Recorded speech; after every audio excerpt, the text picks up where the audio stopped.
अगर आज हम आपको कहें कि भारत में कई इलाके ऐसे भी हैं जहां पर बसे हुए लोग अफ्रीकी दिखाई पड़ते हैं, तो ये बात आपको शायद हैरानी में डाल दे, लेकिन ये बिल्कुल सच है कि गुजरात, कर्नाटक और गोवा में रह रही एक जनजाति ऐसी भी है जिसके लोग दिखने में पूरी तरह अफ्रीकी मूल के लगते हैं। तो आखिर कौन है ये लोग और क्या है इनकी कहानी? आज की वीडियो में हम आज इसी बात पर चर्चा करेंगे और कई रोचक फैक्ट्स जानेंगे। लेकिन वीडियो में हम आगे बढ़ने से पहले उम्मीद करते हैं कि आपने चैनल को सब्सक्राइब जरूर कर लिया होगा और बेल आइकन को दबा दिया होगा ताकि आपको आगे आने वाली वीडियोस की जानकारी सबसे पहले मिल जाए। वेस्टर्न कोस्ट के किनारे फैले गोवा, कर्नाटक और गुजरात के कई इलाकों में एक ऐसी ट्राइब पाई जाती है जो दिखने में पूरी तरह अफ्रीकी लोगों की तरह दिखती है। हम बात कर रहे हैं अफ्रीका से सदियों पहले माइग्रेट होकर भारत आई सिद्धि ट्राइब की। यूं तो अफ्रीका को क्रेडल ऑफ ह्यूमन काइंड कहा जाता है और माना जाता है कि मानव की शुरुआत यहीं से हुई है। कहीं ना कहीं अगर हम अपनी शुरुआत के पन्नों को खंगालेंगे तो पाएंगे कि किस तरह इंडियन सबकॉन्टिनेंट अफ्रीका से टूटकर यूरेशियन प्लेट में टकराया और इसने हिमालय की ऊंची ऊंची चोटियों का निर्माण किया।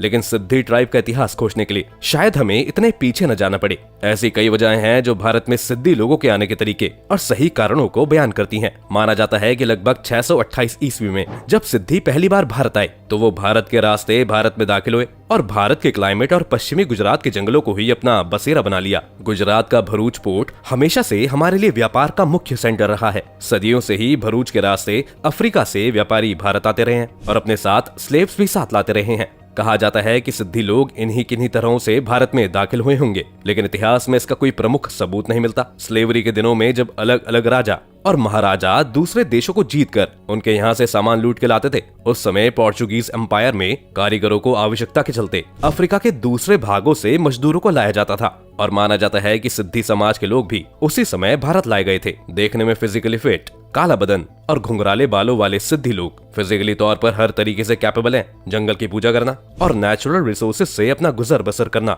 हमेशा से इनकी खासियत बनी रही है। इतनी सदियों से भारत की धरती पर रहने के साथ साथ आज सिद्धि लोगों की संस्कृति और पहनावे में भी भारतीय झलक दिखती है। लेकिन इसके बावजूद भी जिस तरह इन्होंने अपने पहनावे, कल्चर और ट्रेडिशंस को साझा कर रखा है जो कि दुनिया को इनके रहन सहन और आस्थाओं का कायल कर देती है और सिद्धि लोगों के अपने मिट्टी से जुड़ाव और नेचर के लिए इनके प्रेम को दिखाती है। आज भी सिद्धि लोगों में शादी करने को लेकर कई फैक्टर्स हैं जो कि इन्हें अपनी जाति के बाहर शादी करने की इजाजत नहीं देते हैं, जिससे कि ये अपनी प्योर रेस को बिना किसी बाहरी दखलंदाजी के आगे बढ़ा सके। अपनी अफ्रीकी पहचान को बचाने के लिए आज कई सिद्धि लोगों ने अपने ही गांव बसा लिए हैं जहां वो किसी भी बाहरी आदमी की दखलंदाजी पसंद नहीं करते और ना ही बाहर वालों से ज्यादा घुलना मिलना पसंद करते हैं। भारत में गोवा, गुजरात, महाराष्ट्र, कर्नाटका और दमन और दीव में सिद्धियों को शेड्यूल्ड ट्राइब्स में सोशल एंड इकोनॉमिक प्रोटेक्शन मुहैया कराई गई है जो कि इन्हें कई तरीकों से डेवलपमेंट की मेन स्ट्रीम में बांधे रखती है। सरकार भी इस तरफ हमेशा से कई कदम उठाती आई है और एश्योर किया है कि इन्हें हमेशा समाज में एक बेहतर मुकाम हासिल हो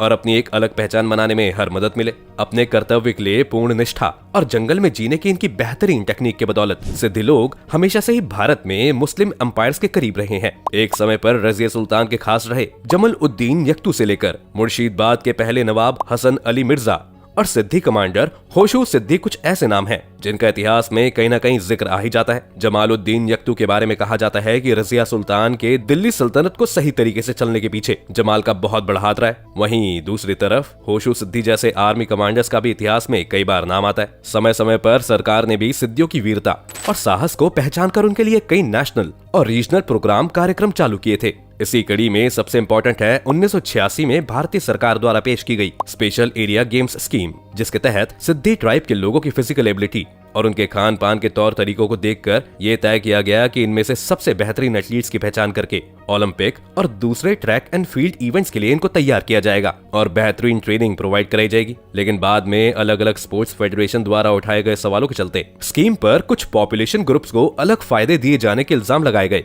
और इसे 6 सालों में ही बंद कर दिया गया और इसी के चलते सिद्धि लोग फिर से गुमनामी में चले गए। भारत के अलग अलग राज्यों में सिद्धियों की फैली पॉपुलेशन पर ध्यान दें तो आप पाएंगे कि अरेबियन सी के किनारे फैले 3 राज्यों महाराष्ट्र, कर्नाटक और गुजरात में ही ज्यादातर सिद्धियों ने अपने गांव बसाए हैं। इसी के साथ साथ सिद्धियों की एक दूसरी ट्राइब जो कि कहा जाता है कि अरब देशों से माइग्रेट करके हिंदुस्तान आई है कि कुछ जनसंख्या हैदराबाद में भी रहती है। हैदराबाद की सिद्धि पॉपुलेशन मेनली हापसी गुडा के इलाकों में रहती है जो कि कभी नवाबों की राजशाही सेना का ही हिस्सा थे। वक्त के साथ साथ सिद्धियों के विचारों और मान्यताओं में आए बदलावों की वजह से आज सिद्धि लोगों के रहने सहने का ढंग बदल गया। आज सिद्धि लोग भी अन्य धर्मों की तरफ बढ़ रहे हैं और उनके पूजा पाठ के तरीके अपना रहे हैं जिसमें कि ज्यादातर सिद्धि इस्लाम धर्म को मानना शुरू कर चुके हैं। वहीं एक बहुत छोटी सी पॉपुलेशन हिंदू धर्म को भी मानती है। गरीबी सिद्धि समाज का हमेशा से ये एक मुख्य मुद्दा रही है, जहाँ रिसोर्सेज की कमी और गवर्नमेंट अथॉरिटीज की नजरअंदाजगी सिद्धि समाज के विकास के रास्ते पर रुकावट बनती आई है। हालांकि खेती के विकास के लिए ग्रामीण विकास कार्यक्रमों से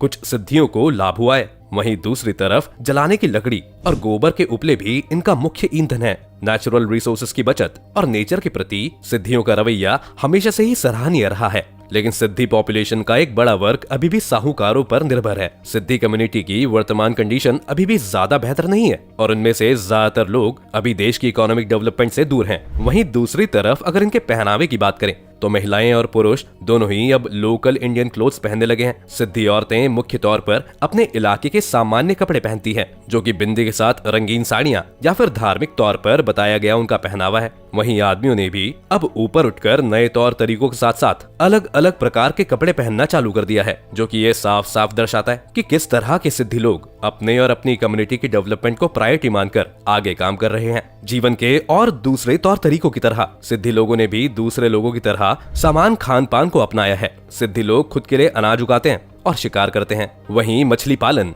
पशुपालन और दूसरे बिजनेस के आइडियाज आज सिद्धि समाज के बहुत बड़े स्केल पर अपनाए जा रहे हैं। कम्युनिटी के बच्चे अब गांव से निकलकर बाहर काम करने के लिए जाने लगे हैं, पढ़ाई के दूसरी जगहों का रुख कर रहे हैं, जो कि मुख्य तौर पर उनके विकास का एक मुख्य कारण है। सिद्धियों का ट्रेडिशनल पहनावा और लोक नृत्य आज ग्लोबल प्लेटफॉर्म पर पहचाना जाने लगा है और उनके प्रोग्राम आज बड़े बड़े सम्मेलनों और मेलों में आयोजित किए जाते हैं, जो कि इनको अंतर्राष्ट्रीय स्तर पर एक नई पहचान दिलवाने के लिए मुख्य भूमिका निभा रहे हैं। मुख्य तौर पर अफ्रीका से होने के कारण इनके ट्रेडिशनल डांसेस और कस्टम्स में टाइगर्स का एक अलग महत्व है, जो कि इनके एक्ट्स में साफ तौर पर देखा जा सकता है। वहीं हैदराबाद के नवाबों का भी यही मानना रहा है कि सिद्धि ट्राइब्स के लोगों का एशियाटिक और अफ्रीकन लायंस के साथ खास रिश्ता है, जो कि इनके जंगल में रहने और शिकार करने के तरीकों में साफ तौर पर दिखाई पड़ता है। आज के समय में सिद्धि लोगों में बढ़ती जागरूकता के कारण समुदाय के लोग समाज में आगे आ रहे हैं और विभिन्न स्थानों पर नए नए कीर्तिमानों को चूम रहे हैं। सरकार द्वारा किए जा रहे निरंतर प्रयासों और सही जगह पर सही समय पर रिसोर्स की पूर्ति के चलते ये कहना बिल्कुल गलत नहीं होगा कि इस समुदाय के लोगों को जीवन जीने के नए मार्ग और तौर तरीके मिल रहे हैं। कहते हैं कि डेवलपमेंट एक कंटिन्यूअस प्रोसेस का नाम है और इसका सही समय पर सही जगह होना मानव की ओवरऑल डेवलपमेंट के लिए अति आवश्यक है और सिद्धि जनजाति की निरंतर कोशिशें इसका बेहतरीन एग्जाम्पल है। हम इस वीडियो के द्वारा आज उम्मीद करते हैं कि आपको भारत और उसमें छिपी सिद्धि जनजाति की अनूठी कहानी का पता चल गया होगा। हम आशा करते हैं कि इस वीडियो के द्वारा लोगों में और जागरूकता फैले और हम समाज के इन पिछड़े तबकों को आगे लाने की कोशिशों को रास्ता दें। अगर आप सभी को हमारी वीडियो पसंद आई हो तो वीडियो को लाइक करें, चैनल को सब्सक्राइब करें और जितना हो सके वीडियो को शेयर करें। फिर मिलते हैं ऐसी ही किसी नई कहानी के साथ।